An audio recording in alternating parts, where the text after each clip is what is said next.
Hey guys, welcome to the workroom. Today we're going to go over one length. I'm letting you behind the scenes on my apprenticeship program, and this is where we start. Obviously, it's the most simple. One, let me preface, everything I do, I believe in undone hair. I don't believe in too many sections. I don't believe in too many subsections or any subsections at all, really.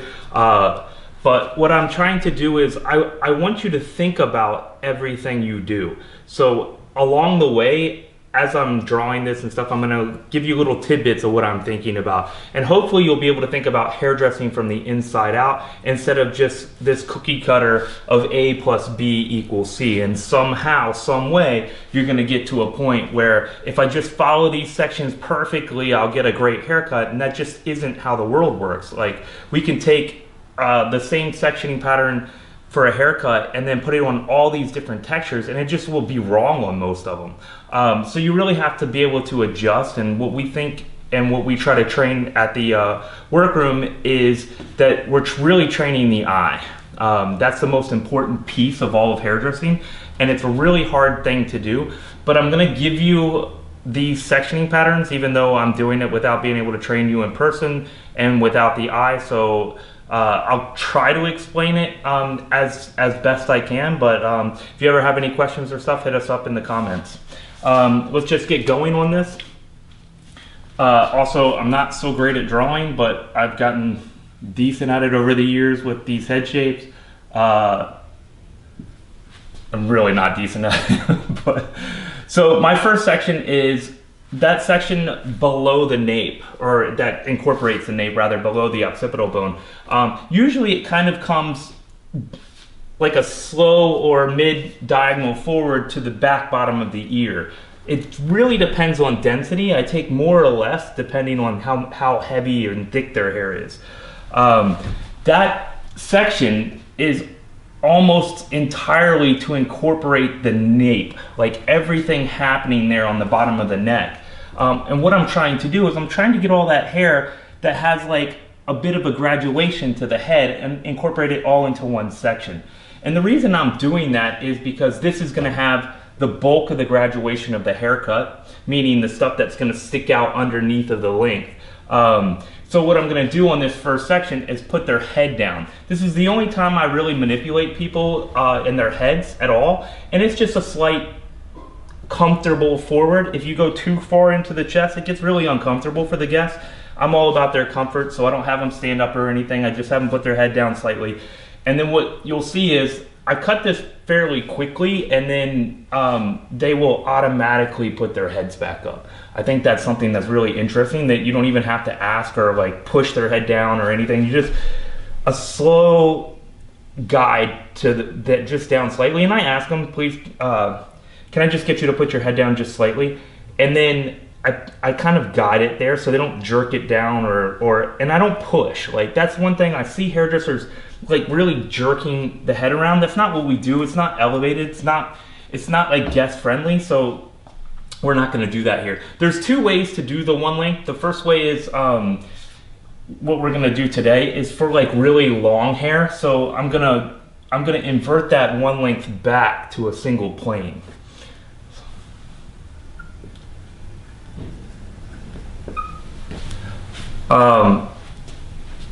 What that means is everything's going to come to one line right here. So using that first nape section, we're going to just come down, and this section is basically going to be shape fall and natural fall at the same time. So we talk about natural fall we talk about that in hair school a lot. Natural fall is basically where the hair falls off of the head. I don't find that really works so much in hairdressing. I say it because you guys understand it, but mostly what we're talking about is shape fall. So anytime you see me section out a haircut, you might go, oh, it's not going as far forward as the hair would fall down naturally. There's a reason, because the hair isn't worn that far forward. So if the shape of the haircut at the end is going to be worn back a little bit, that's where I'm going to cut it. It's simple as that. I'm cutting it for the finished shape. I'm not cutting it. I'm cutting it to best suit the guest, if that makes any sense. What I'm not concerned about at all is if the person next to me thinks I'm really good at hairdressing. It just does not matter to me. I don't even take it into account. This whole first section, it's fairly big. Most of my sections are about the size of the comb. This is the only one that kind of can be a little bit larger because there's just far less hair here a lot of times. So bringing that down, and then we're gonna cut. And I kind of point cut, so if you see me draw that kind of line, that's point cutting for me. I'm point cutting that off, and that's gonna give me that undone shape that I'm going for. All right, and that's section number one. That section, their head's gonna be tilted down slightly. So what that's gonna do to the line is, it's gonna bring their hair up underneath while their head's tilted down. We're gonna lop that off at the line. Then when they bring their head back up, this stuff underneath, closest to their head, is now gonna be shorter. So this, kind of this bottom area here, right? So what I'm doing is starting to establish my line with the top of that first section. All right, so that is actually gonna be my one length.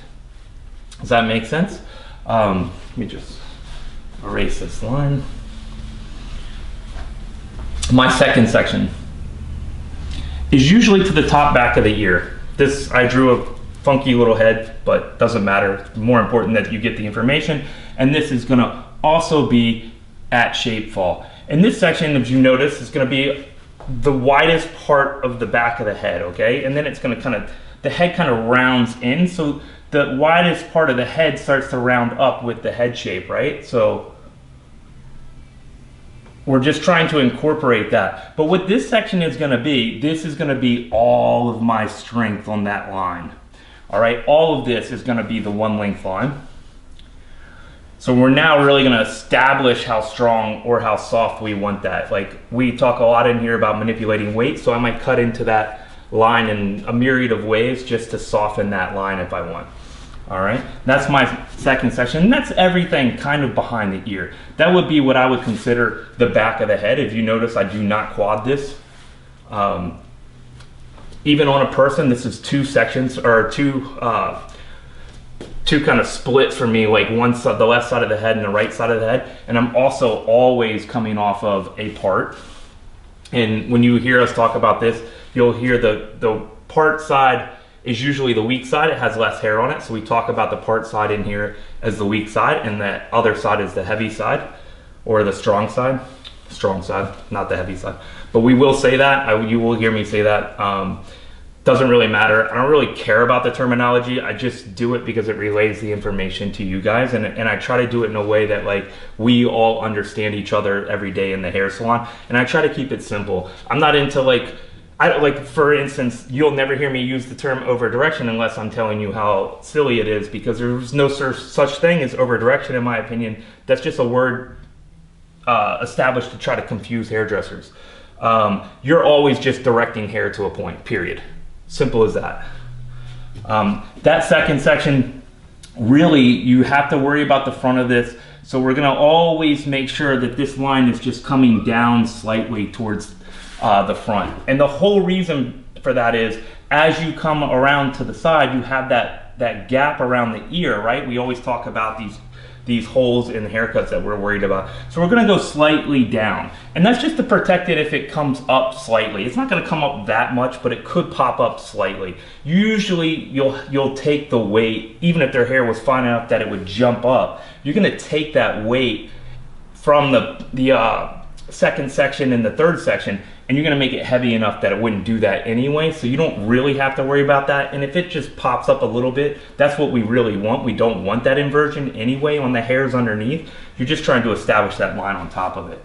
All right, so here's where it's gonna be hard to see on this, so I'll redraw it here in a second as I go to my other lines, but I'll just finish my sectioning pattern. So as I come up to this section, you'll start to see me just go just slightly above it and then all the way through to the front.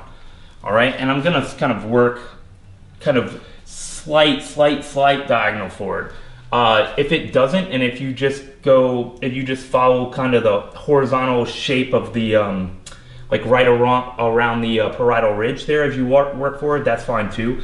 What you really I don't really pay attention to that. Like I hear people say you mirror the combs with the line. I don't do that because I'm looking kind of farther down the road. I'm looking more at the shape that I'm trying to establish. So if I cut here, I'm gonna pull down, cut, move forward, pull down, cut. So that's my sectioning pattern with this, and this is just gonna walk forward. And remember, we're on the back of the head, or we're all behind the shoulders. And I'll kind of show that here. And then I'll show you again on the,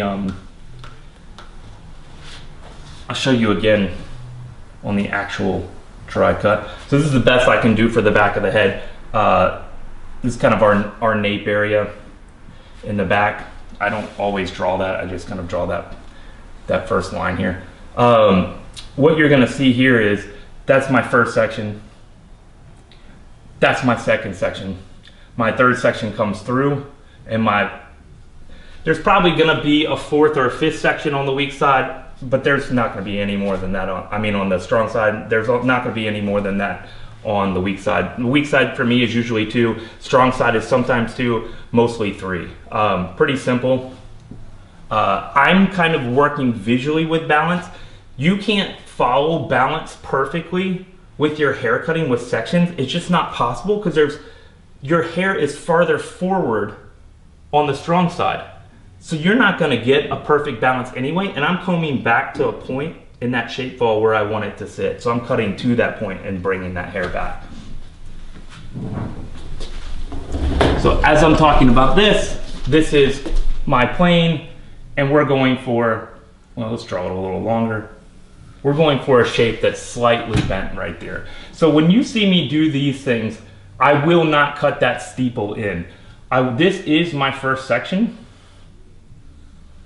and I'll cut that, and that is my guide, and it will slightly come out as I come through. And now all of this stuff is slowly combed down on the side here, and I'll show it better when I'm doing the cut, but I'm gonna comb it down, down, down, down, and then move it back to this line. And what I'm watching here is that all of these lines, that one was really wonky, all of these lines stay parallel to each other, right? So what we don't want to see is this line, when I comb that bit from the front forward and cross over this line. Okay, so what you're doing there, if you do that, you're likely going to shorten that front bit. So that's what I'm watching. And a lot of times you'll see, like, once I comb out the hair, I don't keep combing up at the top. I comb down here at the bottom and bring it back a bit more.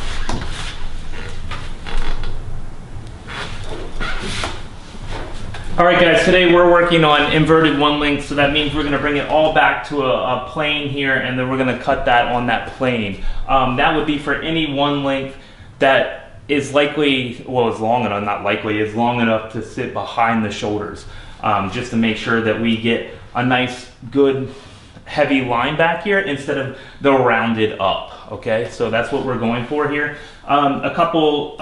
A little preface here. I'm going to work with this like I would on a real client. So I'm trying to get it to kind of a dampness that I would get if they came from me from color or right from the shampoo bowl. A lot of times too, like, people will be sitting there for a couple of minutes waiting for you. So I want to make sure that I'm getting it to a dampness that I would have in the salon. There's no use working with this thing soaking wet and flat against the head. We'll talk about that until we're blue in the teeth. I work with shape. So that shape means that I mean to be sort of close to what I want it to end up with while I'm cutting. So in order to do that, I'm going to start with, like I would with any guest, a cutting agent, and this is also going to be my styler for them. So here's my point in the haircut where I'm starting to teach them how to style hair. And so I'm just gonna come in brand new, so it's gonna take me. This is just like a little spray gel. And I'll even say that to them. I'll tell them what I'm using. I'm using a spray gel from Outskirts. That's it. That's my product. I tell them what I'm using. I'm not trying to sell them anything. I'm just showing them what I'm using. That's our gig, right? Like, it's our job to teach them what to use. And then I'm gonna treat this like I would in the salon. I'm gonna like comb this off of the head and kind of get some life into it. right? I don't want to comb it flat because we don't want the hair flat. Ooh. And then I do try to, you know, I don't want to jerk them out of their chair, so I try to treat this like a real guest, and I'm going to be gentle with them. So if I pull their head like to me, that's not good, right? Like I want to treat them like a guest, so I'm going to go through this like I would on a guest, and I'm going to be the same intensity and strength that I would be on a guest, because if this pulls to me, that means you pulled them. You know, when I was younger, I used to beat people up in the chair, and as I've aged, I've tried to become more guest focused and try to make sure their comfort's there. So without further ado,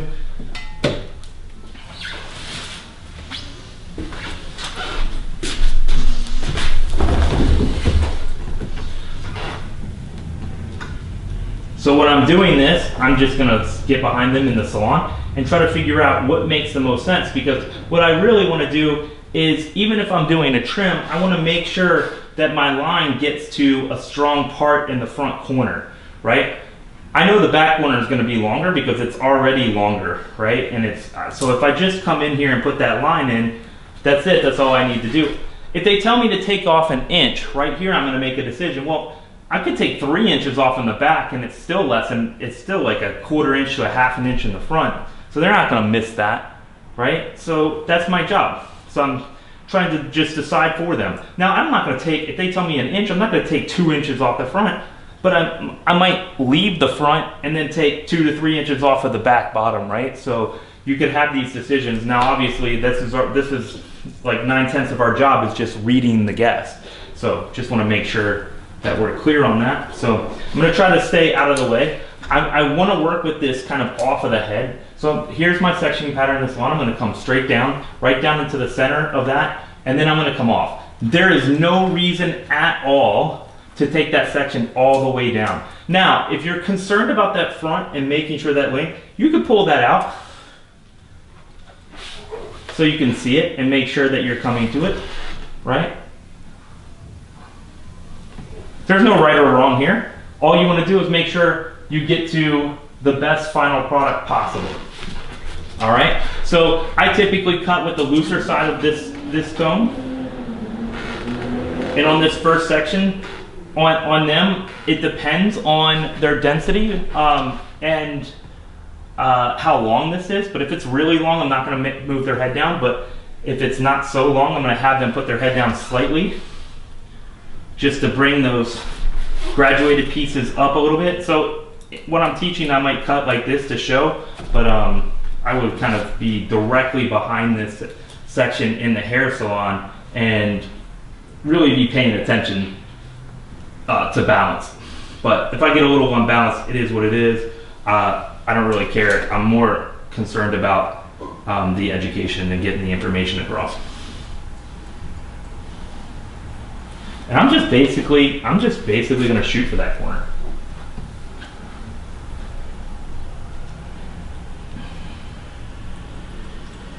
And you see how like I'm working on that plane and it's getting slightly longer as I come over on both sides. It's not crazy, just a little bit. And then my second section to the top back of the ear. That's not the top of the ear, it's the top back of the ear.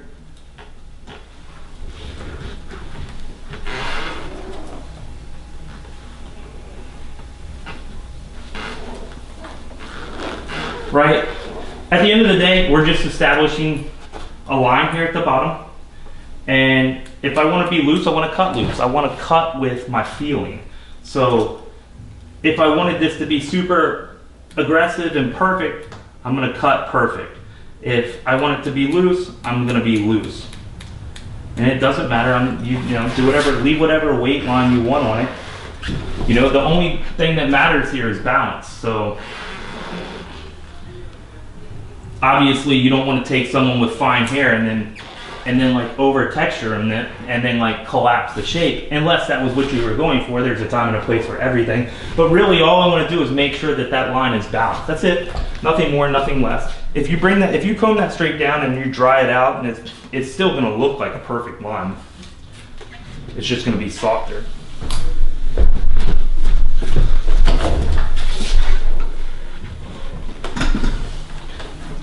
All right, guys, I want to give you like a little bit of a close-up here. So as I'm kind of working with the hair naturally, right, what I'm going to do here, so you know, is I'm not going to go up here and comb these hairs again. I'm not going to keep combing them from the top. So I got it combed out once, and I'm working with that hair a little looser. And then all I'm doing is kind of coming past where the hair leaves, where it no longer is growing out of the scalp, right? I'm kind of like down in that ear area past the thing, and then I'm slowly coming back into my line as I come back.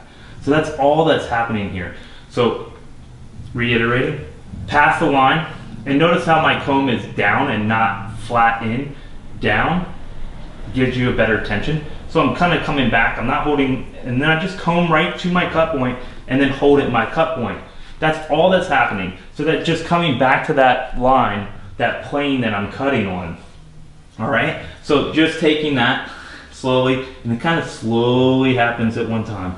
Slowly happens at one time till you get back there. Boom, hold, cut. What I don't want to do is pull this too tight or pull this too tight or any of that, because that's not what we do. That's not what we do here. And then just kind of hold back and cut, make that cut, right? And just make it simple. And then that second cut, and then checking the front dry. Simple as that. That's the inverted part of the one line. And the inversion means that I'm shape fall, shape fall, shape fall, and then I'm back and I'm inverted into a point, right? And what that inversion does is it allows more weight to come forward. So all we're doing is now inverting to a point, creating more weight away from that point.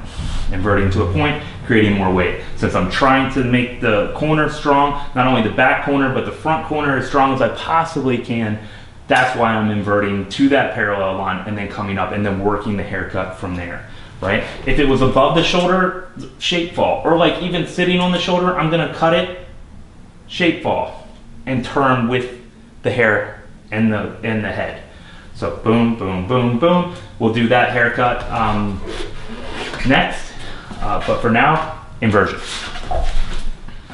All right, and then once again, working with that hair, working with the shape of it, and then just letting it fall where it's gonna fall on a real person. So I know on the bulk of the people, I would never just do this and leave it. I know there's always gonna be some sort of layering pattern. This is why I'm cutting on a mannequin and not on a real person, because I would never just leave this. There would have to be some sort of layering, even if it was like the smallest little bit in the end. What I don't wanna see is stuff from the one side of the part or the other side of the part falling over the length. So I can soften it to a point where you can't even see it, but it would make sure that that doesn't happen and they're not like in the mirror 2 days later cutting off like single strands of a haircut. If you do that, you're just wrong, and I don't care how perfect the line is at the end. Like, you really have to understand that this is about them and not about you, and not about like how other people view you in the salon.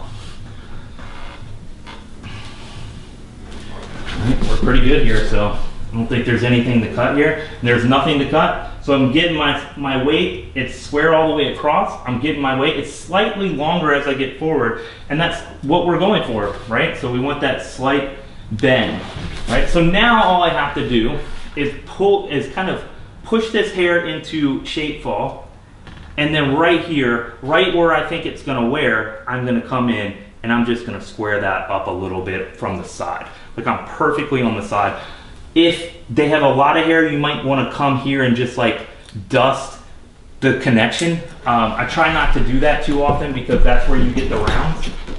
Okay, and then going over here to this side and doing the same thing. Now, I check balance here, but I do not care if it's perfect. If it's a 1/4 inch, I mean, if it's more than a 1/4 inch or a 1/2 inch from one side to the other of difference, what I don't want is them to sit. I don't want them to sit in the mirror and stare at that like I messed up for a while, for like 45 minutes. So I'll make sure it's close enough. But more than likely, what I'm gonna do is when it's dry, when it's dry, I'm gonna come down and then hold that exactly how it would sit if it sat in front on her right here, right? If it sat here, that's where I would cut it. I would cut it perfect. What I don't want to do is cut it from the side, because when it sits in the front, it sits like kind of flat this way. Well, there's no reason to make it perfect this way if it always is going to sit flat like that, right? Because what you're going to get is you're always going to get these little tendrily bits on the front. And since I'm cutting hair to like wear well for them and well wear for, and hopefully like, you know, I want my clients to go 3 to 4 months between haircuts. Like I want them to be that loose.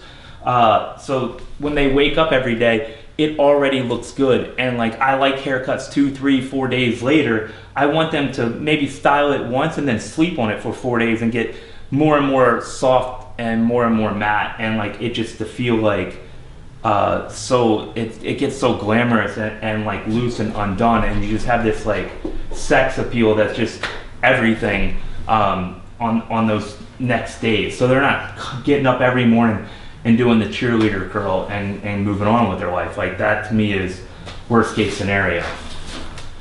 Not dogging cheerleader curl. Or maybe I am a little bit. So just kind of shaping that up, and I'm pretty balanced here. On a real guess, it might not be so perfectly balanced. And this is a mannequin, so there's going to be loose hairs.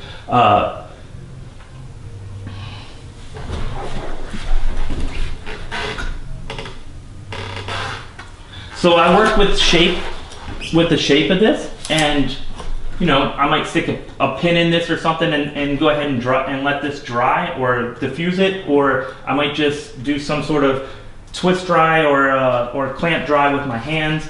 I might do anything. I don't really care about the names of things. I just do them. If I see something I like, I accentuate it. So if I'm done with a haircut and I like that, I'm going with it. That's what's gonna happen. It doesn't matter that my plan was to hit it with a cushion brush blow dry or a round brush blow dry. It doesn't matter what my plan is. If I start to see something that's really pretty, I'm going with it. I try to let hair tell me what to do and not vice versa. It's kind of my ethos in the salon. So.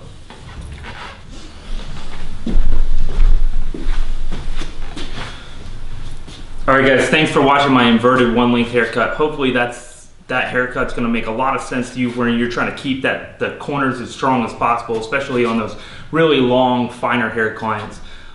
For me, it's almost everything really past the shoulders. I love that haircut for that and for keeping the weight with both the back corner and the front corner. I hope you enjoyed that. If you like the content, please click in the link below to subscribe. Appreciate it.